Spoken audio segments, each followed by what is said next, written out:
All right, so tonight we're gonna have Cooper. He's gonna be doing our lesson tonight. But I just want you to think about the things we just sung, like to be fully known by God. That God knows everything good about you. God knows everything bad about you, and still God chooses to love you, right? And that's an amazing thing. And once again, God has a call on all of our lives. And tonight, let's be challenged by what God has been doing in Cooper's life and be asking yourself this, as we're learning from Cooper, what is God trying to accomplish in your life? Let's give Cooper a hand. Okay, so two things before we start. First, I'd like to show you all you guys why I'm up here. I made a real list of like all the credentials of why I should be up here. I put in really big font so you guys can see it in the back.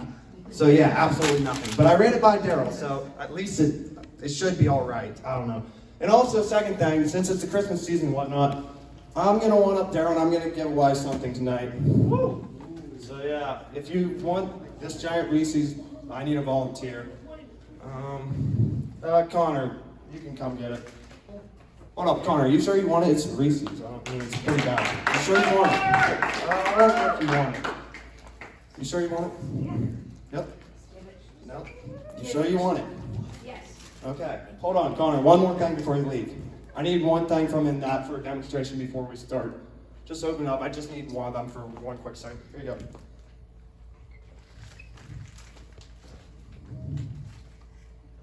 Yep, I just need something from it. I just need one of the Reese's from it. I gotta get something out. It's out quick.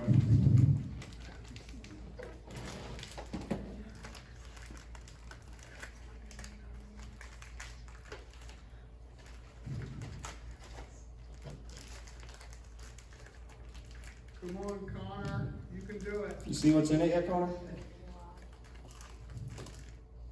Is that what you wanted? Okay, so what is it? My pie. Better yet, it's Commodore. Oh! Hold on, Connor, I have a real one for you.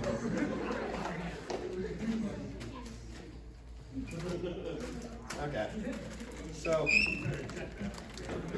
sure that's good. Make sure it's good. No, that one's good. Trust me, that one's good. This one's Menorah, so would anyone like it? I'll take it. Don't eat it! Don't eat it. It's actually I dare you. I will literally give you like. Okay, so what I was trying to accomplish there was I like physical representations. So that was pretty much my skit. Because tonight I want to talk about being withheld desires and the lies we tell ourselves when dealing with it. Because I feel like if you don't, I don't know why I'm still holding this. If you don't deal with the lies, it can really hurt your relationship with God. So in the skit, the Reese's was just a desire. It could be any worldly desire. It could be like money, fame, a relationship, a job, a title, anything that we can chase after, right? And so Connor, he was just like one of us, like me, you, anyone. And I was trying to be God. That was a bad skit, but yeah. So when he saw the Reese's, he saw it. He's like, you know, that looks like I want that. You know, that's delicious. I think I'm going to go get that. So I saw him coming, right? And I knew that it was just crap in there when he thought it was a Reese's. So I'm trying to protect him. I'm like, what up, Connor? You don't want that. Like, trust me, you don't want that. And then he was starting to get upset with me as I was trying to keep it away from him. But then, yeah, I had him open it. So that probably upset him even more when he opened it. And he was promised a Reese's. He thought it was a Reese's. And all it is a pile of crap. So I feel like, at least for me, that's a decent illustration. It's probably not the best, not the worst. It's a good one. I don't know. So I know for me, when things are going well with what I'm chasing after my desires, everything's good. Like, I'm praising God. It's great, right? But as soon as things start going south, and I don't, like, see what I want, like, I'm not going to get what I'm wanting, then I start getting mad and upset with God. Like, I'm somehow entitled to something. I even try to make deals with him, like, you know, I'll give you this if you give me the thing I want. I'll give you those things if you give me what I want. And even to go as far as like, you know, I'm pretty great. I'm the best stuff ever. I'm sure God wants to use me. And you know what? If I don't get the thing I want, maybe I'll show God I won't be willing to be used. So That's the first lie we tell ourselves. And the problem with that is that's all acting on the foundation that we have a bargaining chip with God. But here's the thing. Our relationship with God is not quid pro quo. That's one of my favorite words. Does anyone know what quid pro quo means? Or, am I saying it right? Yeah, I think. Yeah, quid pro quo. Okay, so quid pro quo, the definition of it is giving something in the expectancy of having something given in return. Like say I gave Bryson $1. Quid pro quo would say he's expected to give me like 4 quarters or something else of value in return, or just something. So our relationship with God is not that. As we find in Isaiah 64:6, it says that our righteous deeds are like polluted garments to God. That means the best we have to offer is rubbish. Hold on. So we have no bargaining chip with God. We have nothing to give him. God gives us good things simply because he wants to, not because we have something to give in return, or that we can somehow force his hand into it. He gives it to us because he's a good father and he loves us and he wants what's best for us. The next thing that comes to mind is verses like Matthew 7:7-8, where it says, "Asking and it will be given to you, seeking and you will find, knocking and it will be opened for you. For everyone who asks receives, and the one who seeks finds, and the one who knocks it will be opened." That sounds like a great case. You know, I've been praying about this. I want this thing, and God, I don't have it yet. So obviously I'm being wrong. Like it says, if I ask, it will be given to me.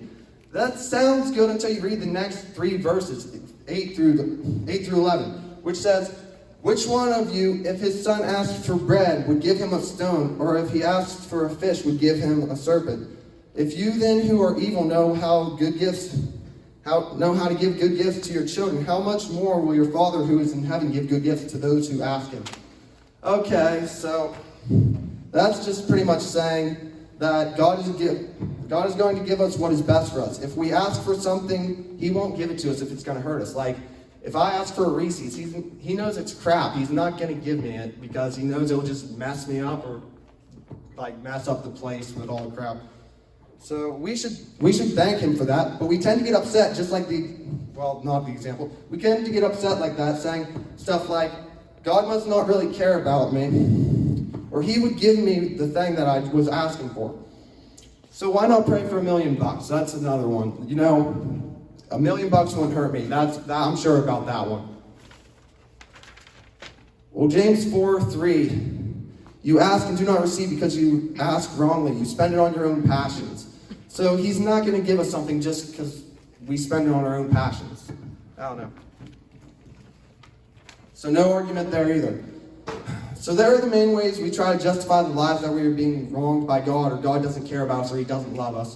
That's like one of the things. And the second part I'd like to go into tonight is even when we know that, God has what's best for us, and he's not going to wrong us, he cares about us, it's still disappointing not getting what you want, right? So I'm just going to talk from my experience more at this point of what I've found, because I've been disappointed before. So going into counseling camp this year, I was probably at the lowest I've been for, probably ever. So I just thought I was being wronged by the world. Like, everything I was trying to do just wasn't working out. Everything I was trying to chase wasn't panning out. I thought, I like drama. I thought for whatever reason, oh, my friends, they don't like me. I'm just annoying to them. Just all that. I was thinking, how am I going to go into counseling camp when I'm at the lowest? I don't even think I'm that strong in faith. And I just came out of the camp on my own.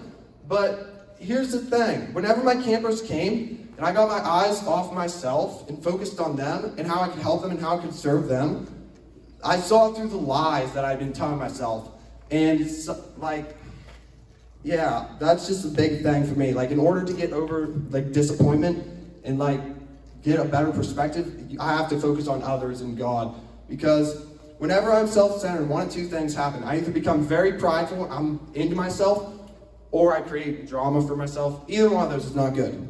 But when I focus on others and God instead of myself, I realize how blessed I am. When I take my eyes off myself, I can't focus on the lies that I tell myself and realize that they are just lies.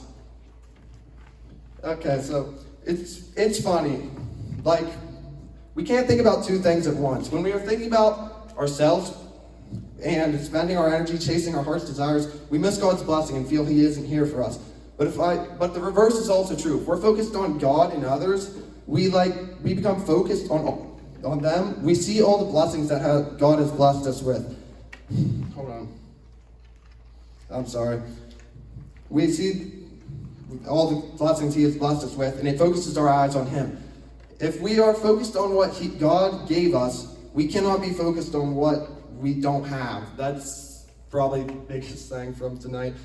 And I grew more in my faith that week when I was focused on others and how I can help them at camp than the last 3 years. So there's a little plug for Camp Manwagon. It's great counseling. I enjoy it more than my own week at camp.